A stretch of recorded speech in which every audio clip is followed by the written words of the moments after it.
جبنا لكم في هذا الفيديو مجموعة من السيارات مستعملة للبيع بالمغرب ثمن مناسب. بداو بالسيارة رقم واحد اللي هي السيارة اللي معنا اليوم هي داسيا لوغان مازوت موديل 2006. فيها لاكليم زاج بربعة الكتريك، مولها كيقول باللي جامي اكسيدونتي والموتور والكالورسري باقي مليح، وكتواجد مدينة قلعة سرعانة، والثمن كيقول فيها 70,000 درهم. اللي مهتم يكتب لي مهتم في التعليق ونصيفط لي رقم الهاتف ديالها. السيارة رقم جوج اللي هي السيارة اللي معنا اليوم هي داسيا لوغان موديل 2016 فول اوبسيون، يعني العامرة، ضاربة 300,000، ومولاها كيقول بلي راه دوزيام ماه، وكتواجد مدينة الرباط. الثمن اللي كيطلب فيها هو 92,000 درهم. اللي مهتم يكتب لي مهتم في التعليق وصيفط لي رقم الهاتف ديال مولاها.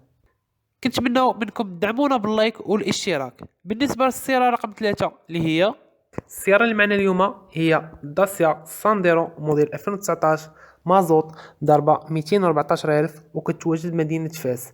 الثمن مولاها كيقول 8 ديال المليون. اللي مهتم يكتب لي مهتم في التعليق وممكن تصيفط لي الرقم الهاتف ديالها.